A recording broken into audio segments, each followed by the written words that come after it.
Hello बस डीमर्स। आज तारीख है 20 अगस्त 2020। चलिए देख लेते हैं आज मैं कौन कौन से आर्टिकल डिस्कस कर रहे हैं। आर्टिकल के डिस्कशन से भी पहले हम कार्टून का मीन समझने की कोशिश करेंगे। देखिए बिहार में क्या हो रहा है कि चुनाव होने वाला है। तो एक लोक जनशक्ति पार्टी है, वो कर कह रही है कि वो एनडीए का पार्ट बने या ना बने। तो उन दोनों के बीच में क्या है कि उसे कन्फ्यूजन है। ठीक, तो इस पूरे सिनेरियो में कह रहे हैं उसी बात को दिखाया गया है। पहले वाले में सोच रहे हैं, दूसरे वाले में मतलब एनडीए की तरफ बेंड होते हैं, दूसरे वाले एनडीए के अगेंस्ट में हो जाते हैं। क्या हो जाते हैं कि बेंड हो जाते हैं। कह रहे हैं बस उसी के रिगार्डिंग इस पूरे इनके जो असमंजस की स्थिति है, जो कन्फ्यूजन की स्थिति है, कह रहे हैं उसी को इसमें रिप्रेजेंट किया गया है। अब हम अपने आर्टिकल की ओर मूव करेंगे। हमारे पास सबसे पहला वाला आर्टिकल है डिस्कस करने के लिए रिगार्डिंग द रसिया और चाइना के रिलेशनशिप के रिगार्डिंग है। देखिए कि 1949 में जब से आज का चाइना जब इमर्ज होता है, आज का चाइना जब फॉर्म होता है, कह रहे हैं उसके बाद से होता क्या है कि पूरे जो जियोपॉलिटिकल समीकरण है, कह रहे उसमें तीन कंट्री का एक अहम योगदान रहता है। एक अमेरिका है, एक रसिया है और तीसरा एक चाइना है। तो कह रहे अमेरिका, रसिया और चाइना के बीच में अमेरिका की जो हेजुमनी थी, कह रहे उसकी वजह से चाइना को क्या मिलता है, चाइना को एक एज मिल जाता है। चाइना और रसिया को कैसे एज मिल जाता है, कहते हैं कि देखिए चाइना ने बोला क्या है कि रसिया को अपना एक बहुत अच्छा मित्र बताया है। अब देखिए चाइना के द्वारा रसिया को अपना मित्र बताया जाना, कह रहे हैं कि ये स्ट्रेटजिक रूप से कह रहे हैं कि काफ़ी रेलिवेंट हो जाता है। कह रहे हैं अब वो रेलिवेंट कैसे हो जाता है, कह रहे देखिए अमेरिका के हेजुमनी की होने की वजह से जो रसिया की इकोनॉमी है, कह रहे रसिया के ऊपर कह रहे ढेर सारे सैंक्शन वगैरह लगा दिए जाते हैं। कह रहे कि जब तक तो यूएसएसआर था तब तक तो इस पूरे ट्रायंगल में कह रहे उसका तो डोमिनेंट पोजीशन पे था, लेकिन जब वो डिसइंटीग्रेट हो जाता है यूएसएसआर, तो उसके बाद से रसिया एक कमज़ोर हो जाता है और रसिया और चाइना के बीच में क्या होता है, एक म्यूचुअल कोऑर्डिनेशन स्टार्ट हो जाता है। इससे पहले क्या था कि यूएसएसआर कभी भी चाइना को कोई वैल्यू देता नहीं था, लेकिन जब यूएस की हेजुमनी इस्टेब्लिश हो जाती है यूएसएसआर की डिसइंटीग्रेशन के पश्चात, तो रसिया काफ़ी हद तक मजबूर हो जाता है। और रसिया और चाइना के बीच में होता क्या है कि इन तीन पिलर्स पर क्या होता है कि एक अंडरस्टैंडिंग डेवलप हो जाती है। इन दोनों के बीच में एक रिलेशन क्या होता है कि काफ़ी स्ट्रेंथन हो जाता है और स्ट्रेटजिकली वो दोनों एक दूसरे के लिए काफ़ी इंपॉर्टेंट हो जाते हैं। तो जो सबसे पहली वाली बात है वो तो यह है कि बॉर्डर का डिस्प्यूट का जो रेजोल्यूशन है, वो रिजॉल्व हो जाना। कह रहे हैं जब यूएसएसआर का टाइम पीरियड था तो यूएसएसआर ने चाइना के एक बड़े एरिया को क्या कर लिया था, कि उसे एनेक्स कर लिया था। बट उसके बावजूद भी कह रहे हैं कि चाइना को तो गुस्सा बहुत आया था यूएसएसआर के ऊपर, लेकिन अब यूएसएसआर का उस वक्त तो वो कुछ कर तो सकता नहीं था। ठीक, अब उसी के रिगार्डिंग होता क्या है कि जैसे ही यूएसएसआर का डिसइंटीग्रेशन होता है तो रसिया क्या बिल्कुल बोर्ड वाली पोजीशन पर आ जाता है, मतलब कि निगोशिएशन वाली पोजीशन पर आ जाता है। बट उसके बावजूद कि मतलब उसकी इकोनॉमी को टूटने के बावजूद भी रसिया खुद को प्रोनाउंस क्या करता है, एक वर्ल्ड पावर प्रोनाउंस करता है। तो इसकी वजह से चाइना और रसिया इन दोनों के बीच में जो बॉर्डर डिस्प्यूट था, कह रहे उसे रिजॉल्व कर लिया जाता है। तो कहने की जो पहला वाला फैक्टर है रसिया और चाइना के बीच का जो रिलेशन है, कह रहे उसके स्ट्रेंथन होने का जो पहला वाला रीज़न है, कह रहे वो ये है कि दोनों के बीच में जो बॉर्डर डिस्प्यूट है, कह रहे हैं वो बड़ा ही पीसफुल है। और पीसफुल इसलिए है क्योंकि रसिया का यहाँ पर क्या है कि एक सुपर पावर होना, तो जिसकी वजह से चाइना वहाँ पर एक्सपेंड करने की कोशिश नहीं कर रहा है। फिर अगर हम दूसरे वाले पिलर की बात करें तो वो ट्रेडिंग है। कह रहे हैं कि रसिया और चाइना के बीच में क्या है कि जो ट्रेड रिलेशन है, कह रहे हैं कि $108 बिलियन का है। कह रहे हैं $108 बिलियन का क्या है कि ट्रेड है। कह रहे किसके किसके बीच में है, कह रहे हैं कि रसिया के बीच में और चाइना के बीच में। अब देखिए रसिया और चाइना के बीच में ट्रेड है तो जरूर, करता क्या है कि रसिया अपना उसके पास एनर्जी की काफ़ी ढेर सारे सोर्सेज हैं और चाइना को क्या चाहिए कि चाइना को एनर्जी की रिक्वायरमेंट है, एनर्जी के लिए वो भूखा है। ठीक है, उसके पास कोई नेचुरल रिसोर्सेज है नहीं। तो रसिया क्या करता है कि उसे एनर्जी की सप्लाई कर देता है और चाइना क्या करता है कि उसे मतलब अदर प्रोडक्ट और जो टेक्निकल फ्रंट वाली चीज़ें हैं, कह रहे हैं उसे प्रोवाइड करवा देता है। रसिया चाइना को क्या करता है कि अपने जो नेचुरल रिसोर्सेज हैं और जो रॉ मटेरियल है, कह रहे हैं कि वही एक्सपोर्ट करता है। लेकिन चाइना क्या करता है, चाइना वहाँ पर टेक्नोलॉजी को वो सेल करता है। ठीक है, तो अगर आप मेजर चीज़ों को देखो, कह रहे हैं कि सुनने में तो बड़ा अजीब लग सकता है, बट ये बात बिल्कुल सत्य है कि अगर $108 बिलियन का अगर वहाँ पे पूरा ट्रेड होता है तो चाइना मोस्ट ऑफ द जो टेक्निकल अपना इनोवेशन होता है, कह रहे हैं वो रसिया को बेच देता है। कह रहे हैं कि इससे होता क्या है कि दोनों के बीच में एक ट्रेड और दोनों के बीच में क्या होता है कि एक बैलेंस इस्टेब्लिश हो जाता है। रसिया की जो डिपेंडेंसी है, कह रहे हैं चाइना के ऊपर, कह रहे हैं कि वो बढ़ जाती है। कह रहे हैं कि तीसरा पिलर वो है यूएस की हेजुमनी की अगेंस्ट में। कह रहे हैं कि चाइना भी चाहता है कि यूएस की हेजुमनी खत्म हो जाए और यूएस और जो रसिया है, कह रहे वो भी चाहता है कि वो मतलब इस प्रकार का क्या हो जाए कि जो उसकी हेजुमनी है, कह रहे वो खत्म हो जाए।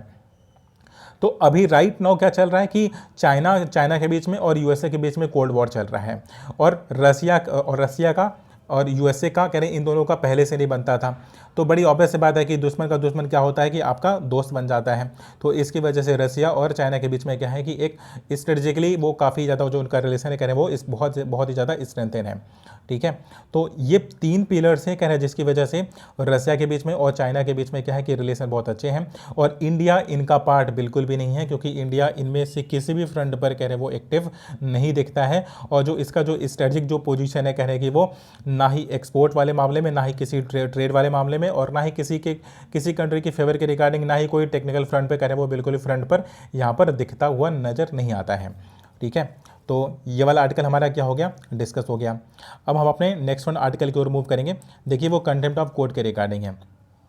इससे पहले कि काफ़ी बातें डिस्कस की जा चुकी हैं कि देखिए कंटेम्प्ट ऑफ कोर्ट 2 तरीके का होता है, एक होता है सिविल होता है, दूसरा होता है क्रिमिनल। सिविल कब होगा, जब आप जुडिशरी के किसी भी आदेश का या किसी भी निर्णय के अगेंस्ट में आप क्या करते हो, आप उसकी बात को मानने से इनकार करते हो, तब तो आपके ऊपर सिविल का कंटेम्प्ट ऑफ कोर्ट लग जाएगा। लेकिन अगर जुडिशरी को आप डिफेम करने की कोशिश करते हो, तो जिससे जो उसकी मतलब पद है, जो उसकी वैल्यू है कह रहे हैं कि वो कम होती है, या जो आप उसे डिफेम करने की कोशिश करते हो, तो होगा क्या कि आपके ऊपर क्रिमिनल कंटेम्प्ट ऑफ कोर्ट लग जाएगा। तो इस समय प्रशांत भूषण के ऊपर क्या है कि जुडिशरी के मतलब इमेज को डिवेंडल करने के रिगार्डिंग, उसे डिफेम करने के रिगार्डिंग क्या किया गया है कि उनके ऊपर कंटेम्प्ट ऑफ कोर्ट लगाया गया है। अब आर्टिकल में राइटर फिर वही रिपीटेड वाली बातें करते हैं, कहता है कि आपके पास नंबर ऑफ केसेस पाइपलाइन में बहुत ढेर सारे थे, बट उसके बावजूद आप कंटेम्प्ट ऑफ कोर्ट में आप अपना समय बर्बाद कर रहे हो, और जो जुडिशरी सिस्टम का जो टाइम है कह रहे हैं वो आप वेस्ट कर रहे हो। कह रहे हैं कि अगर केवल पूरी दुनिया की अगर आप बात करोगे तो इंडिया का जो जुडिशरी सिस्टम है कह रहे हैं वो कंटेम्प्ट ऑफ कोर्ट के रिगार्डिंग कह रहे हैं कि बहुत ज़्यादा अपना समय बर्बाद करता है। समय बर्बाद कैसे कर देता है, कह रहे हैं कि देखिए सिविल कंटेम्प्ट ऑफ कोर्ट की अगर आप बात करोगे तो 96,000 कह रहे हैं कि कंटेम्प्ट ऑफ कोर्ट कह रहे हैं कि जुडिशरी कर चुकी है। ठीक है, तो कहने की ऐसे नंबर ऑफ केसेस हमें देखने को बहुत ज़्यादा मिल जाते हैं। कहने कि जबकि जुडिशरी को इन चीज़ों को इग्नोर करके जो पेंडिंग केसेस पड़े हुए हैं ना, कहने कि मिलियंस ऑफ केसेस क्या है कि पेंडिंग है। कहने हैं कि जुडिशरी के साथ क्या हो रहा है, कहने उससे आपको मतलब कम होना चाहिए, बल्कि आप लोगों को न्याय दिलाने में और जो नंबर ऑफ केसेस जो पेंडिंग पड़े हुए हैं कहने कि आप उसके प्रोसेसिंग पर आपको ज़्यादा एक्सेल लेना चाहिए, ज़्यादा काम करना चाहिए। ठीक है, तो इस पूरे आर्टिकल में इससे ज़्यादा कुछ था नहीं डिस्कस करने के लिए, डिस्कस किया जा चुका है। अब हम नेक्स्ट वन आर्टिकल अपना डिस्कस करेंगे, वो है पीएम केयर फंड के रिगार्डिंग। देखिए कि सुप्रीम कोर्ट ने एक बात बड़ी साफ साफ बोल दी है कि अब जो पीएम केयर फंड का जो निर्माण हुआ था, कह रहे कि उसकी जो ना ही कैग ऑडिटिंग कर सकता है और ना उसकी कोई इंडिविजुअल कोई ऑडिटिंग कर सकता है। ठीक, अब देखिए राइटर यहाँ पे क्या कह रहे हैं उसी बात का यहाँ पर वो उसी बात के अगेंस्ट पर हैं, और कहते हैं कि देखिए कि उनके इस वाले फंड को पर्सनल बता देना, जबकि जो पीएम होते हैं कह रहे हैं कि वो तो एक्स चेयरमैन होते हैं, कह रहे हैं कि काफ़ी कैबिनेट के जो ट्रस्ट वगैरह हैं, काफ़ी जो बॉडीज़ हैं, कह रहे काफ़ी जो फंड के क्या होते हैं कि वो प्रेसिडेंट भी होते हैं। कह रहे हैं कि जब एक पर्सन जो इंडिविजुअल अपनी पोजीशन की वजह से इतने केयर फंड और इतने अकाउंट्स का बिल्कुल जब हेड होता है, और जब उसके नाम का अगर कोई पीएम केयर फंड होता है, और जो पब्लिक एम्प्लॉइज़ होते हैं, जैसे जो अगर कोई गवर्नमेंट एम्प्लॉई है या जो सेलिब्रिटीज़ हैं, तो उनके थ्रू जितना भी पैसा इकट्ठा हुआ कह रहे हैं वो सब पीएम केयर फंड में डाला जा चुका है। अब जब पीएम केयर फंड में डाला गया पैसा, मतलब जनता का पैसा था, अब जब जनता का पैसा पीएम केयर फंड में डाला गया और आप उसको नेशनल डिजास्टर मैनेजमेंट एक्ट 2005 के अंतर्गत आप उसे लेकर के आते नहीं हो, और आप एक पीएम केयर फंड मतलब बिल्कुल अलग होता है। कहने कि ये तो आपने किया क्या कि एक पैरेलल आप एक फंड का निर्माण करते हो जिसकी ना ही ऑडिटिंग की जा सकती है और ना ही जिस पर उस पर आप कितना पैसा आया और कितना पैसा गया, कह रहे हैं कि आप इसका भी कोई भी सोर्स ऑफ इन्फॉर्मेशन कह रहे हैं आप आरटीआई के थ्रू भी आप बता नहीं सकते हो, क्योंकि वो आप क्या कर रहे हो कि आपका पर्सनल है। ठीक है, तो राइटर उसी बात को क्रिटिसाइज करते कह रहे ऐसा बिल्कुल होना तो नहीं चाहिए था। अभी हम नेक्स्ट वन आर्टिकल मूव करेंगे। तो नेक्स्ट वन आर्टिकल हमारे पास है जो डिस्कस करने के लिए, वो रिगार्डिंग द व्हाट की जो जायंट जो टेक्निकल कंपनीज़ हैं, जैसे फेसबुक हो गया, गूगल हो गया, ट्विटर हो गया, कह रहे जो वेरियस जो सोशल साइट्स हैं, कह रहे कि देखिए कि पब्लिक को कह रहे 2 लोग बहुत ज़्यादा रूल करते हैं पब्लिक ऊपर। एक होता है वहाँ की गवर्नमेंट करती क्या है कि उनके ऊपर रूल करती है, उनके लिए लॉ बनाती है। और जो सोशल मीडिया साइट्स हैं वो करती क्या है कि वो उन्हें इन्फ्लुएंस करती है, क्योंकि देखिए कि वेरियस पोस्ट होते हैं, कह रहे हैं कि वेरियस पोस्ट के माध्यम से अगर हम एक ही चीज़ को अगर हम आपको बार बार दिखाते रहेंगे, ठीक है, तो नंबर ऑफ जो इस टाइप होता है कि आप धीरे धीरे आप उसे यकीन करने लग जाते हो कि हाँ ये सच यही है। ठीक है। आप वेरियस पोस्ट के माध्यम से, वेरियस फैक्ट के माध्यम से आप करोगे क्या कि आप एक बड़ी पॉपुलेशन को आप मैनिपुलेट कर देते हो। तो राइटर यहाँ पे कहते हैं कि अभी जो फेसबुक ऊपर जो ब्लेम लगा हुआ है कि वो बीजेपी को डिफेम करने वाले जितने भी पोस्ट हुआ करते हैं, कह रहे वो उसको हाइड कर रहा है, और कांग्रेस को जो डिफेम करने वाले मतलब जो पोस्ट है कह रहे हैं कि उसको क्या कह रहे हैं, उसको प्रोवोक कर रहा है। कहने फेसबुक ऊपर इससे पहले भी क्या लग चुका है, लांछन लग चुका था। कहने कि उस वक्त राहुल गांधी के लिए बोला जाता था कि राहुल गांधी के बीच में और फेसबुक के हेड के बीच में क्या है कि इस प्रकार का टाइप है, और वो इलेक्शन के कैंपेन में क्या करने वाले हैं कि साठगांठ करके कि एक पब्लिक को इन्फ्लुएंस करने वाले हैं। तो उस वक्त के जो इन्फॉर्मेशन मिनिस्टर थे, कह रहे उन्होंने फेसबुक को चेताया भी था। बट अभी आज का केस थोड़ा सा पलट गया है, कह रहे हैं कि वो कांग्रेस के फेवर में नहीं, अभी वो बीजेपी के फेवर में है। तो फेसबुक के अगेंस्ट में कह रहे किसी भी प्रकार का एक्शन लिया नहीं जा रहा है। और इवन कुछ अब एमएलएस की बात करते हैं, कहते हैं कि उनके जो कुछ क्रिटिकल पोस्ट रहते हैं, कह रहे हैं कि वो फेसबुक के द्वारा हटाया भी नहीं जा रहा है। ठीक है, अगर वही कांग्रेस के द्वारा, अगर किसी कांग्रेस के लीडर के द्वारा अगर वही पोस्ट क्या किया जाता है, अगर पोस्ट कर दिया जाता है तो वो तो हटा दिया जाएगा। ठीक, बट अगेंस्ट द मतलब उसके खिलाफ एक्शन भी लिया जाएगा। लेकिन जो बीजेपी के लीडर है कह रहे हैं उनके खिलाफ एक्शन नहीं लिया जा रहा। अब इसमें कुछ एग्जांपल्स दिए हुए हैं, तो एग्जांपल इंपॉर्टेंट नहीं है, एग्जांपल इंपॉर्टेंट ये है कि इसका थीम है। कह रहे कि देखिए जो बिग जायंट जो कंपनीज हैं, कह रहे कि जो एक बड़ी पॉपुलेशन को क्या कर सकती हैं कि इन्फ्लुएंस कर सकती हैं, कह रहे हैं कि उनके ऊपर regulation election commission of India का होना चाहिए। और इलेक्शन कमीशन ऑफ इंडिया को मतलब एक दूसरी बॉडी, एक जो स्ट्रेंथनिंग कर रहे हैं, मतलब कि जो ऑनलाइन प्लेटफॉर्म है, कह रहे हैं कि उसका कंट्रोल काफ़ी हद तक कम है, कह रहे उस पर रेगुलेशन बढ़ा देना चाहिए, सो दैट कि इस प्रकार से जो फेयर इलेक्शन किया जा सके और चुनाव हो तो कह रहे लोगों के द्वारा हो। कह रहे कि ऐसा नहीं कि एक पर्टिकुलर टाइम पीरियड के लिए आप किसी को आप इन्फ्लुएंस करके आप 5 वर्षों तक के लिए आप सत्ता को क्या कर सकते हो, कि सत्ता पर काबिज हो सकते हो। कहना ऐसा बिल्कुल भी होना नहीं चाहिए। अब हम अपने नेक्स्ट आर्टिकल की ओर मूव करेंगे। हमारा जो नेक्स्ट वाला आर्टिकल है डिस्कस करने के लिए रिगार्डिंग द एजुकेशन पॉलिसी है। देखिए न्यू एजुकेशन पॉलिसी है 2020, कह रहे हैं कि इसका तो क्रिटिसिज्म भी बहुत वेरियस फ्रंट पर हो रहा है। लेकिन आज के आर्टिकल में जो इस पूरे न्यू एजुकेशन सिस्टम का जो न्यू एजुकेशन पॉलिसी है, कह रहे हैं इस पर जो क्रिटिसिज्म हो रहा है, कह रहे हैं वो रिगार्डिंग द वॉट की जो एफिलेशन वाला सिस्टम है, कह रहे हैं उसे रिमूव कर दिया गया है। कि देखिए होता क्या था कि एक कोई बड़ी यूनिवर्सिटी है, तो अब उस यूनिवर्सिटी से एफिलेटेड बहुत से कॉलेजेस होते थे। तो अब उस एफिलेटेड कॉलेज से अगर किसी ने ग्रेजुएशन अपना कंप्लीट किया, उसने कोई डिग्री गेन की, तो उसे डिग्री मिलता था उसी वाले यूनिवर्सिटी का, मतलब उस कॉलेज का नहीं बल्कि उस यूनिवर्सिटी का मिलता था। ठीक है, तो देखिए अब इस प्रकार का जो सिस्टम है, कह रहे हैं कि वो बदल दिया गया है। कह रहे बदला कैसे है, कह रहे हैं कि देखिए जो ऑटोनॉमी होती है, कह रहे कि 1960 और 69 के टाइम पीरियड से ही इस बात की मांग उठती चली आ रही थी कि हमें जो कॉलेजेस को है क्या करना चाहिए कि ऑटोनॉमी उन्हें प्रोवाइड करवाना चाहिए। गवर्नमेंट का इंस्टांस ये है, गवर्नमेंट का कहना ये है कि देखिए कि एक जो बड़ी यूनिवर्सिटी होती है उससे एफिलेटेड जितने भी कॉलेजेस होते हैं, तो जो एफिलेटेड कॉलेजेस होते हैं, कहते हैं उनके पास कोई किसी भी प्रकार की ऑटोनॉमी होती नहीं है। लाइक कि एग्ज़ाम को कंडक्ट करवाने के रिगार्डिंग, सिलेबस में चेंजेस करने के रिगार्डिंग, कह रहे हैं कि बिल्कुल घिसा पिटा, कह रहे हैं कि अगर उन्हें चेंजेस करने भी अगर पड़ते हैं तो एक बहुत ही हेक्टिक सा जो पूरा प्रोसीजर है। तो जो एजुकेशन की गुणवत्ता है, कह रहे हैं कि वो अगर डिसेंट्रलाइज रहती है तो कह रहे हैं ज़्यादा बेहतर हो सकती है। ये तो गवर्नमेंट का इंस्टांस है और गवर्नमेंट ये बात बोलती है। और राइटर इसी के उलट बात करते हैं, कहते हैं कि देखिए कह रहे आप बात तो सही कह रहे हो, कह रहे हैं कि ठीक है कि अगर आप किसी कॉलेज को अगर आप ऑटोनॉमी प्रोवाइड करवा देते हो तो उसके पास लिबर्टी रहेगी, वो अच्छे टीचर लेकर आ सकता है, वो सिलेबस में चेंजेस कर सकता है, वो एग्ज़ाम के टाइम पीरियड में वो मैनिपुलेशन कर सकता है कि कितने पेपर होंगे या कैसे इवेल्युएशन होगा। कह रहे हैं कि वो पूरा डिसीजन तो वो ले सकता है। कह रहे हैं ये बात तो बहुत अच्छी बात है। लेकिन कहते हैं कि देखिए इससे पहले भी जो टॉप की जो यूनिवर्सिटीज़ हुआ करती थी, तो जब यूजीसी के द्वारा जब फंड प्रोवाइड किया जाता था तो मतलब कि बहुत ही ज़्यादा मतलब इवन नहीं था, बराबर नहीं था, मतलब कि असमान तरीके से वितरण होता था। किसका, कि उन पैसों का जो एजुकेशन के लिए प्रोवाइड करवाई जाती थी। तो जो टॉप की जो यूनिवर्सिटीज़ हुआ करती थी, कह रहे उन्हें बहुत ढेर सारे अमाउंट में पैसे मिल जाते थे, और जो अदर जो छोटी यूनिवर्सिटीज़ हैं, कह रहे उन्हें कम अमाउंट में पैसे मिलते थे। कह रहे अभी आप करोगे क्या कि जैसे ही आपने इस एफिलेशन वाले सिस्टम को रिमूव किया, तो जो बिल्कुल जो डिपेंड वाले कॉलेजेस है, कह रहे जिनको किसी यूनिवर्सिटी से ही ग्रांट मिलता था,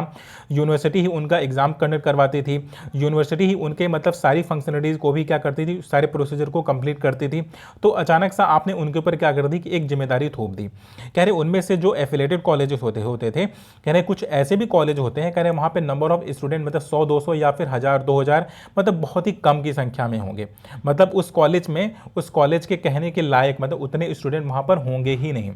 ठीक है, तो जो उनका पूरा पूरा चयन है, कह रहे कि जो हमारा पेनिट्रेशन था, जो छोटे छोटे कॉलेजेस थे, कह रहे कि एक यूनिवर्सिटी के अंडर में कह रहे कि वेरियस कॉलेजेस हुआ करते थे और लोग करते क्या थे कि उसी सिलेबस उसी पैटर्न के रिगार्डिंग क्या करते थे कि पढ़ाई करते थे और डिग्री को ले लेते थे। अभी आपके ये वाला काम करने की वजह से होगा क्या कि जो वो हैं इंस्टीट्यूशंस हैं, जो बड़े कॉलेजेस हैं, कह रहे वो तो सर्वाइव कर पाएंगे, लेकिन जो छोटे कॉलेजेस हैं कह रहे उनके पास ऐसा कोई फंक्शन नहीं है, ऐसा कोई सिस्टम होगा नहीं कि वो एग्ज़ाम को कंडक्ट करवाएं पहले से, मतलब कि एंट्रेंस एग्जाम को कंडक्ट करवाएं, एडमिशन का प्रोसीजर क्या करवाएं, सिलेबस क्या करवाएं, और ये सारा चीज़ आप ना फटाफट सा लॉन्च कर रहे हो, फटाफट से आप इसे इंप्लीमेंट कर रहे हो। तो जो सर्वाइव नहीं कर पाएगा होगा क्या कि वो कॉलेजेस हो जाएंगे बंद, और अगर वो कॉलेजेस हो जाते हैं बंद तो जो आपका ग्रॉस इनरोलमेंट रेशियो है, आप जिसे इंप्रूव करने की बात करते हो 2035 तक, कह रहे कि जो आप 50% की जो आप बात करो ना, कह रहे कि ऐसा बिल्कुल होने वाला है नहीं, बल्कि ग्रॉस इनरोलमेंट रेशियो आपका गिर जाएगा। क्योंकि जो बड़े शहर में, क्योंकि जो बड़ी यूनिवर्सिटीज़ हैं कह रहे कि वो किसी मतलब कि बड़े शहर में ही एग्जिस्ट करती है, तो अब बड़े शहर का बच्चा तो पढ़ लेगा, बट जो पेनिट्रेशन हुआ करता था किसी उस एफिलेटेड कॉलेज का, किसी मतलब गांव के कॉलेज में या फिर कुछ दूरी पर या फिर किसी गांव के नज़दीक में अगर कोई कॉलेज हुआ करता था, तो बच्चा वहां से डिग्री लेता था और उसके सिलेबस को पढ़ता था, एक प्रकार से मतलब कि जो उसका इनरोलमेंट था कह रहे कि वो पूरे सिस्टम में बढ़ जाता था। लेकिन आपके अभी इस वाले काम की वजह से होगा क्या कि एक जो रेपुटेशन होती है, जो एक रेस्पेक्ट होती है, क्योंकि हर बच्चा चाहता है कि उसके पास किसी एक बड़ी यूनिवर्सिटी की डिग्री हो, तो वो उसकी तरफ मूव करेगा, और एक किसी कॉलेज में क्या होगा कि बहुत ज़्यादा रस बढ़ जाएगा, वहाँ पर एडमिशन्स नहीं हो पाएंगे, जैसा आपको डीयू वगैरह में और श्रीराम कॉलेज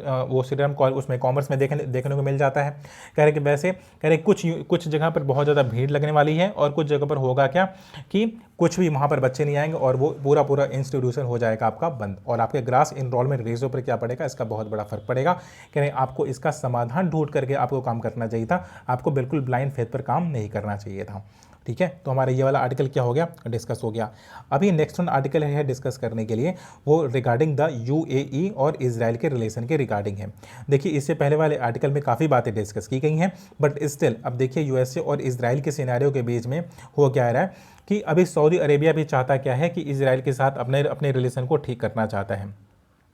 और जो वेरियस जो अरब कंट्रीज़ हैं, जो गल्फ कंट्रीज़ हैं, कह रहे हैं कि वो अपने रिलेशन को धीरे धीरे इंप्रूव करना चाहती हैं। उसका रीज़न बड़ा सा सिंपल सा है, क्योंकि हर कोई अपने जो रॉ रिसोर्सेज हैं, कह रहे हैं कि उसके अलावा अपनी इकोनॉमी को किसी और चीज़ पर भी मतलब डिपेंडेंट बनाना चाहता है।